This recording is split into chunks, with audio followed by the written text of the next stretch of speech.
ಕರ್ಕಟಕ ರಾಶಿಯವರಿಗೆ ನೋಡಿ, ನಿಮ್ಮ ರಾಶಿಯಿಂದ ಶನೈಶ್ಚರ ಭಾಗ್ಯಸ್ಥಾನಕ್ಕೆ ಪ್ರವೇಶ ಮಾಡಿಬಿಟ್ಟಿದ್ದಾನೆ ಈಗಾಗಲೇ. ಹೀಗಾಗಿ ಏನಾಗುತ್ತೆ, ಧರ್ಮ ಕಾರ್ಯಗಳಲ್ಲಿ ವಿರೋಧಗಳು, ನಿಮ್ಮ ವರ್ತನೆಗಳು ಬದಲಾಗ್ತಕ್ಕಂಥದ್ದು. ಇಷ್ಟು ದಿವಸ ಒಂದು ಮಾರ್ಗದಲ್ಲಿ ಹೋಗ್ತಾ ಇದ್ರಿ, ಈಗ ಹಾಗಲ್ಲ, ದಿಕ್ಕಿಗೆ ತಿರ್ಕೋತೀರ, ದಿಕ್ಕಾಪಾಲಾಗ್ಬಿಡ್ತಕ್ಕಂಥ ಸಾಧ್ಯತೆ. ಹೀಗಾಗಿ ಬಹಳ ಎಚ್ಚರಿಕೆಯಿಂದ ನೀವು ಹೆಜ್ಜೆಗಳನ್ನು ಇಡಬೇಕು. ಧರ್ಮ ಕಾರ್ಯಗಳಲ್ಲಂತೂ ತುಂಬ ವಿವೇಚನೆಯಿಂದ, ಬೇರೆಯವರಿಂದ ಮಿಸ್ಗೈಡ್ ಆಗ್ತಕ್ಕಂತಹ ಸಾಧ್ಯತೆಗಳು ಹೆಚ್ಚಾಗಿದೆ ಕರ್ಕಟಕ ರಾಶಿಯವರು. ರಾಹು ಇದ್ದಾನೆ, ಶನಿಯು ಇದ್ದಾನೆ ಭಾಗ್ಯಸ್ಥಾನದಲ್ಲಿ.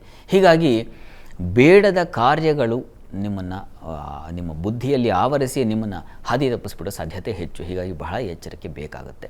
ಈಗ ತತ್ಕಾಲದಲ್ಲಿ ಗುರು ಲಾಭದಲ್ಲಿದ್ದಾನೆ, ತುಂಬ ಒಳ್ಳೆಯದು. ಮನೆಯಲ್ಲಿ ಮಂಗಳ ಕಾರ್ಯಗಳು ಇತ್ಯಾದಿಗಳು ಶುಭ ಫಲ ಅಂತಕ್ಕಂಥದ್ದು ಪ್ರಾರಂಭದಲ್ಲಿದೆ ಗುರುವಿನಿಂದಾಗಿ, ಅದರಲ್ಲಿ ಏನೂ ಸಂಶಯ ಇಲ್ಲ.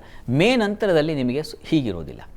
ಗುರು ವೇಗ ಬಂದಾಗ ಹೆಚ್ಚಿನ ಅಪವ್ಯಯ ಉಂಟಾಗುತ್ತೆ, ಬೇಕಾಗಿರುತ್ತೆ, ಅನಿವಾರ್ಯ ಖರ್ಚಾಗ್ತಾ ಇರುತ್ತೆ. ಹೀಗಾಗಿ ಖರ್ಚು ಮಾಡದೆ ಇರೋಕ್ಕಾಗಲ್ಲ, ಬಿಡೋಕ್ಕಾಗಲ್ಲ, ಅಂಥ ಅತಿಯಾದ ವ್ಯಯ ಅದು ಉಂಟಾಗುವ ಸಾಧ್ಯತೆ ಹೆಚ್ಚಾಗಿದೆ.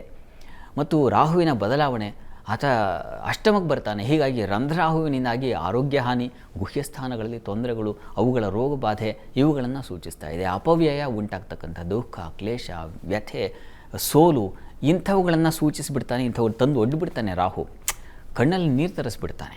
ಹೀಗಾಗಿ ಅಷ್ಟಮದ ರಾಹುವಿನಿಂದಾಗಿ ನೀವು ಬಹಳ ಎಚ್ಚರಿಕೆಯಿಂದಿರಬೇಕು. ಮತ್ತು ಧನಸ್ಥಾನದ ಕೇತು ಧನ ನಷ್ಟವನ್ನೇ ಮಾಡ್ತಾನೆ, ಅಪವ್ಯಯ ಮಾಡ್ತಾನೆ. ವಿದ್ಯಾರ್ಥಿಗಳಿಗೆ ತೊಂದರೆಗಳು, ತೊಡಕುಗಳು, ಓದಿನ ಆಸಕ್ತಿ ಹೊರಟೋಗ್ಬಿಡುತ್ತೆ. ಬೇರೆ ಅನ್ಯ ಆಕರ್ಷಣೆಗಳಿಂದಾಗಿ ನೀವು ನಿಮ್ಮ ಮಾರ್ಗವನ್ನು ಕಳ್ಕೊಳ್ತೀರಾ.